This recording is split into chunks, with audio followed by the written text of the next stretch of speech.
Hello, this is episode 4, The Lyrics of Deborah with me, Kinyua. I know you have missed me a lot. I've been there, but I had hitches. I didn't do the episode 4 as expected. I know many asking questions on where I have been, but I'm back. It's about motherhood, a podcast that is based on Christianhood, and it speaks of a mother as an office, as a matriarch. And today I want to speak of this pillar that is in our family, very silent. At times we don't understand them, but they are the voice. And to help me, I have a guest with me in the Lyrics podcast today, who is a father, a general, has been a voice in my life, a voice to my son, and a voice to the generation. Without further ado, I want him to introduce himself. Welcome, sir. Thank you so much. My name is Apostle Paul from Turning Point Church in Nakuru City. And I'm so happy to be here to speak about father is a priest. Welcome. And where can we get you? Based in Nakuru City, and my social handles definitely will be on the screen for anybody who wants to reach out to me. Okay. Yes, this thing that we know you about. We know you as a father. And many have been coming to you because of that covering of a father. A father is an office. Who is a father?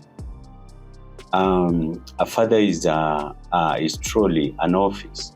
It's an office that has so many responsibilities, and perhaps that is why many people they want to be called fathers without being fathers. But when we talk about a father, we are talking about somebody who is ready to lead, who is ready to set an example.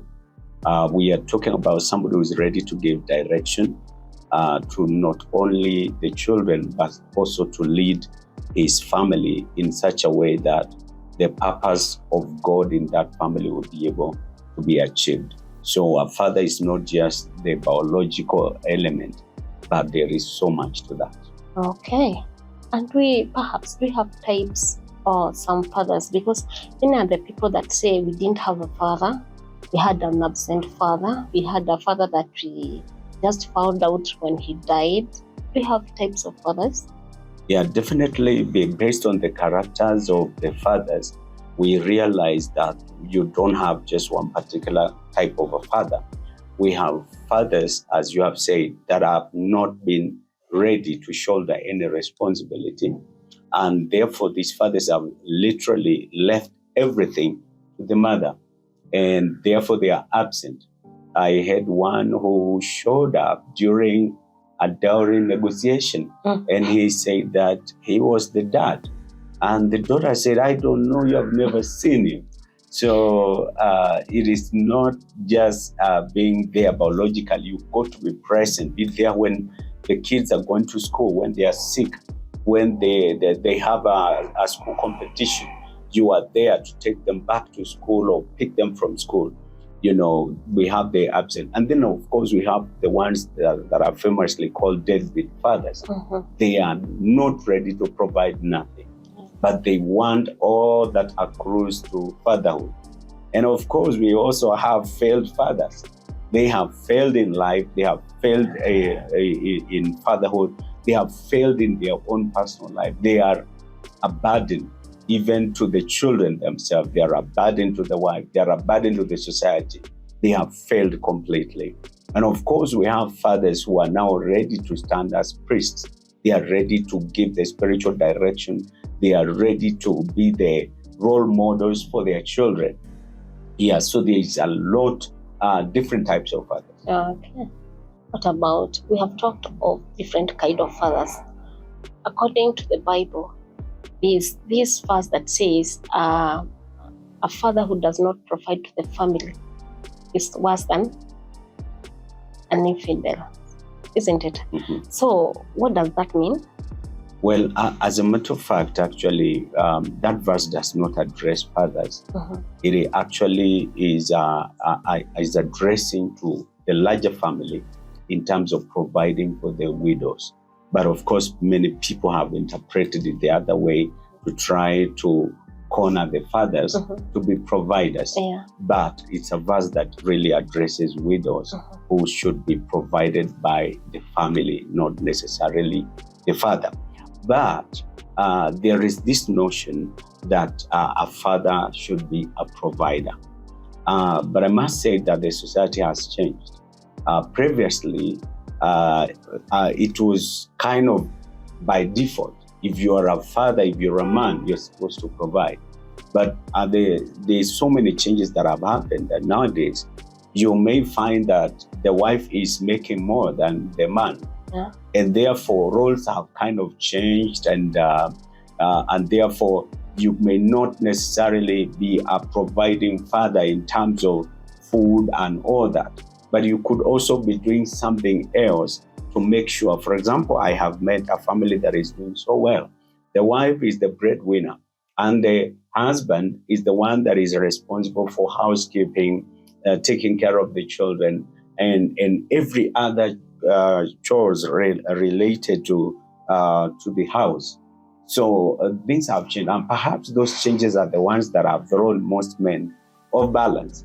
That like they don't know what is expected. Previously, communication was not a factor in marriage, but today it is a factor. You need to be a good communicator. But years ago, communication was not even a thing. I mean, so when the Bible speaks about providing, I personally believe nobody is capable of really being a provider. That is a position reserved to God. When you're a husband, you cannot provide everything. But when you have the priesthood mentality, you allow God to be able to provide. Because I think that's where a lot of people are getting disappointed, because they look at each other as you are the provider. I think everybody should look at God as the provider. That is a better version than, hanging all your hopes on someone who can disappoint you any minute. Okay. Yeah. There's this thing that you have talked of, the authority in leadership is based on father. Can you expand on that? God construes the leadership in the family as man is the head. He is the leader. God is very orderly, and in hierarchy of leadership, he expects every man to be able to have a direction, to give direction that the family is going to take. And when we talk about leadership, we are talking about somebody who can be able to procure solutions on time. You can be able to determine the pace of the family. You are not like these spectators that are on the sidelines. They're just watching and cheering. When the Bible speaks about leadership, he wants a man that is very proactive, somebody who can listen to the wife, understand the wife, listen to the children, understand them, and give the best strategy that will make that family shine. Yeah. So we have the values. When it comes to that, we go to the values. Which values that are father instinct to the children or to the family as the reader? That's very, very powerful. One of the very important things that a father must instill in the family is spirituality. Yeah. Spirituality. Now, this is difficult for many people because a lot of women have taken that office. Yes. Because most men, they pride in they are not easily convinced. Sure. So they are hardly in church. They are hardly reading the Bible. And they want to act as if they are kings in their house, and they exercise their kingdomship by being bullies and dictators and threaten and frighten as their way of leadership. Yeah. But I think it is more important to realize that as a man in your family, you have a responsibility to model spirituality.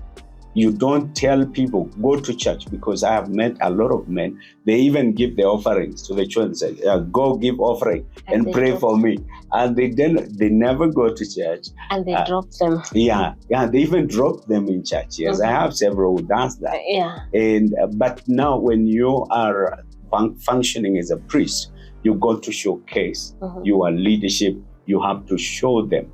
I watched something that I loved so much online, where a father and a son, they go to church, and the father goes all the way to the altar. He kneels down and lifts up his hands, begins to pray. And this 3-year-old kid sees what the father is doing, and he comes, kneels beside his father, raises his hands, and he begins to marvel and looking at the father. You know, I think that is the best picture of modeling spirituality as a father. Don't just say things, show them. Okay. So even in giving, be there. Be there. Give Teach it. them. Give it yourself. Yeah. Yeah. Thank you very much. So fathers are priests. They are really supposed. They are supposed to be priests by default. Yeah. Yeah. They are supposed to be priests. I'm saying they are supposed because I've met most of them leaving priesthood to the mother. And you know that it's very frightening, because most women, they are like multi-gifted. Yes. That if a leader sleeps, you know, they come up. They just take over and everything goes on. Yeah. It's like women have everything inside of them. Yeah. And when a man fails, there won't be any vacant, unoccupied role. Most women have the capacity. They just take over they become the priests in the family. They become the prophetic voice in the family. They become the provider. They become the disciplinarian. Sure. They become the mentors. They become everything. And I think that should be frightening to any man listening, that you need to up your game. Otherwise, the person next to you can easily take over that throne. And that's why many are the times that men complain. Children love their mothers, especially the sons, because the attachment, they never saw that attachment. They never saw that mentorship. They never saw you instilling those values. And who is a priest? A priest is essentially somebody who stands between God and other people. Yeah. So when we talk about a father as a priest, we are talking about a man who has the right standing with God, who can be able to bring his family to God and bring God to his family. Yeah. That's a priest. Yeah. Yeah. So what are the characteristics? Before we go to the aspect, what are the characteristics of a priest?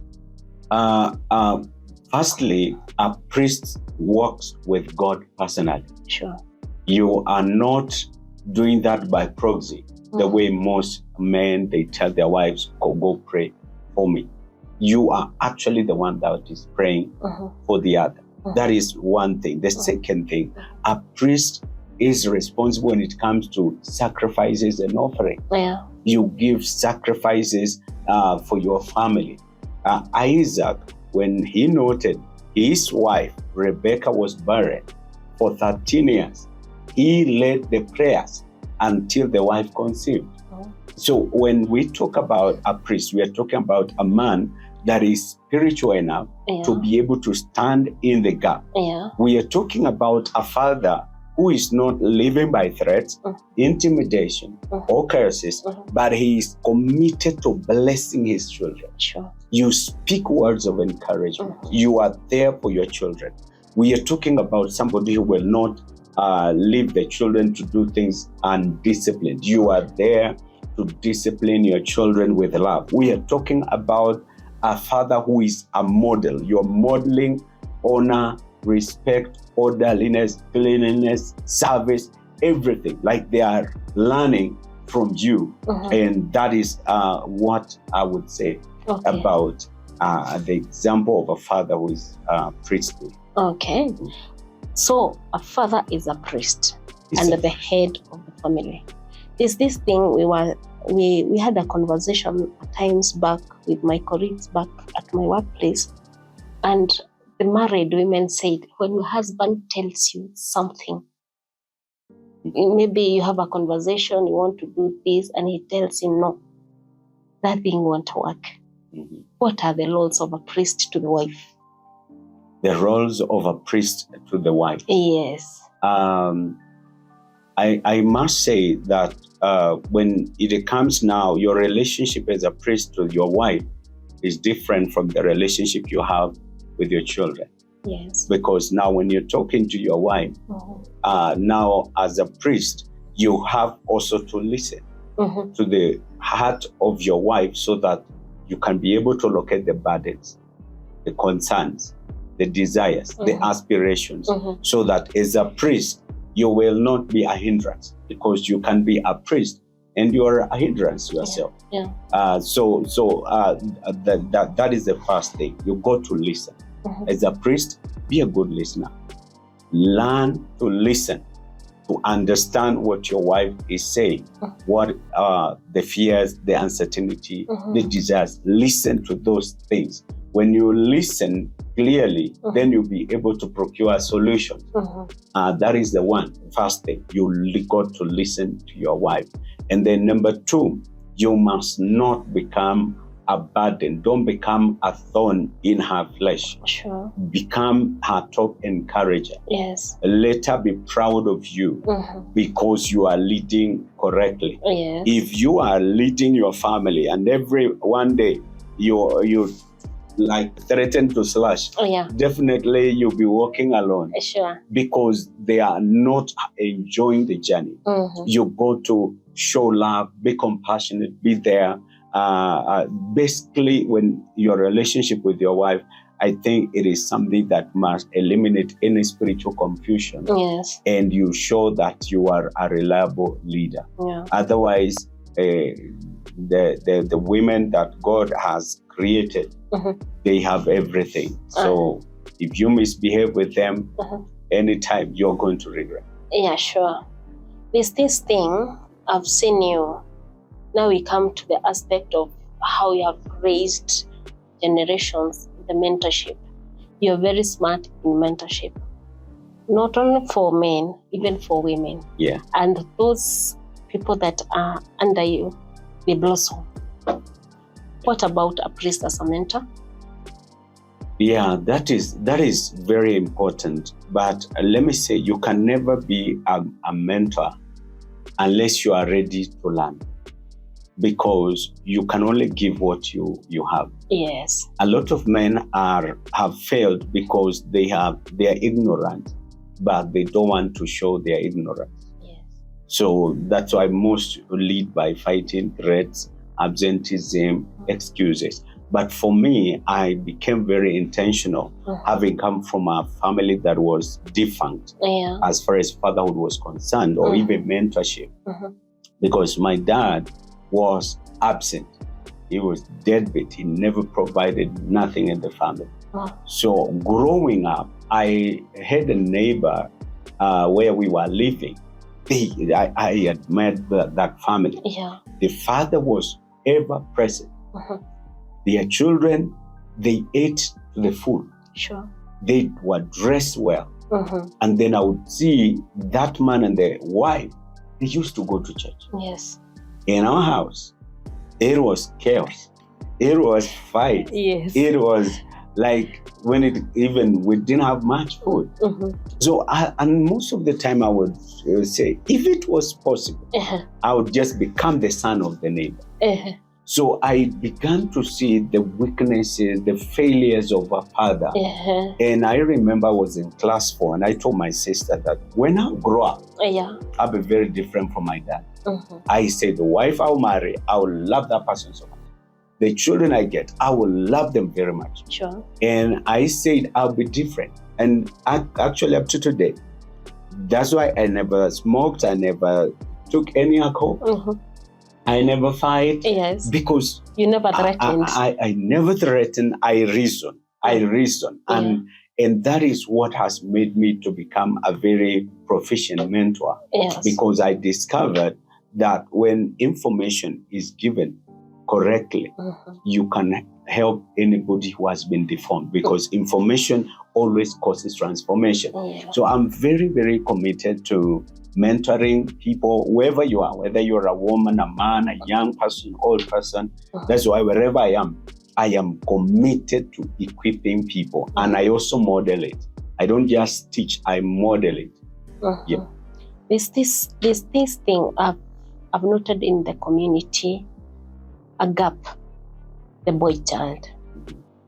Most of the time, boy child are not heard. Boy child are not heard. But the girls go high. And at the end of it all, we say there are no men. But you see, the boy child was neglected. How can you tell that? Or do you have a word for those boys or for those men that never had fathers? They want to be mentored. Some are broken. Some are in alcoholism. Some are even in drugs. Some are even in prisons, because we had even in prisons. Do you have a word for them? Yeah, it is very unfortunate to see a lot of boys. They have no mentor. They have no teacher. They have nobody that is telling them even how to be men. And no wonder we are seeing that most of these boys, they have taken wrong directions. They have made very regrettable decisions because they don't have anybody that is training them. I'll tell them two things. One, take your life in your hand, because you can choose to blame the society. Sure. You can choose to blame your absent dad, or you can choose just to blame the country. And that will not change your state. Take your life in your hand and determine to inform yourself. Nowadays, information is very available online. You can learn from YouTube, there are books that you can read, because that is how I've mentored myself, because my dad was absent. He was never there. He came probably once a year. And the day he comes, we will not sleep in the house.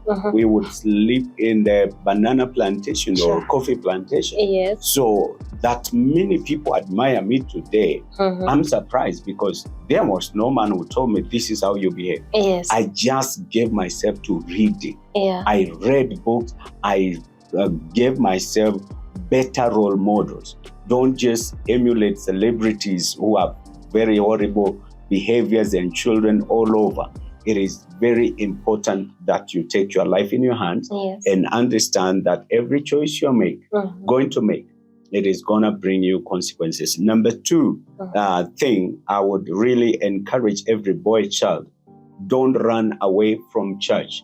Nowadays, churches have come up with programs that are intended to train the boys. While the government may not be very committed towards the boy child, but churches are very intentional. Find yourself an altar and make the pastor or the man of God like your father figure. Learn from him. And he is going to help you, he's going to guide you. And you'll be surprised. You will not be talking about your background, because if your background is faulty, you don't have fault. You don't have to live your life at fault. You can correct. Those two things should help anybody. Okay. Last but not the least, fathers are gate to the nations, to the family, to our life, to our destiny. As a gate, what word can you give? I would really recommend fathers to think generationally, so that you think in terms of what is it that you have allowed into your family. Because if you're a gate, that means you're a passage. Allow only the best to pass from you into your children. You cannot be sending your children to buy cigarettes for you, and you don't want them to smoke. You cannot be sending them to the bar, and then you don't want them to be alcoholics. You got to be the right kind of a gate. You pass the right morality. You are supposed to be the moral compass that they are basing their decisions on, So as a father, pass on the right thing, and not just character-wise, pass also in terms of emotional intelligence. Make sure you pass that as well. And also showcase love for their mother, because if they do not have a good relationship with their mother, they are going also to mess up every lady they find on the way. So be the right kind of a gate, be the right kind of passage, and then you'll be celebrated as a good father. Okay, there's a book that you wrote on fatherhood. Yeah. How can we get it, and what was the aspect of writing that book? Yes, I've written a book on fatherhood called Daddy, Give Me My Portion. It's a book I realized that after you get born again, to be an orphan or to be fatherless is a choice. Yes. Because God has made most men of God. I'm saying most because not every man of God is a spiritual father. Most of them are instructors. Yes. But most of them that are fathers, I came to discover that they have what it takes to give inheritance.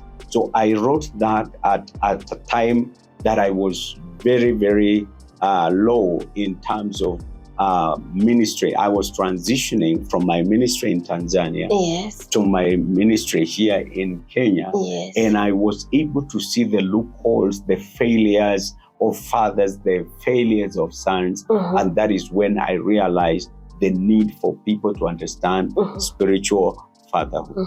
Yep. So we got yes. the book? The books can be accessed in the Turning Point offices. We are based in Nakuru, definitely. So if you are outside of Nakuru, if you can just DM us, we'll be able to help you access any other book. There are so many books that I've written, not just that. You can just DM us, and then we'll be able to get the books to you. Now, as we wind up, I want to say that father has a legacy, and the legacy is based on how you conducted yourself in the community, in the family, and in your life. What kind of a father do you want to have, or to read, or to be an example to? And remember, you are pleased. So even in God, you have alone to pray. It's all about the lyrics of Deborah. Thank you.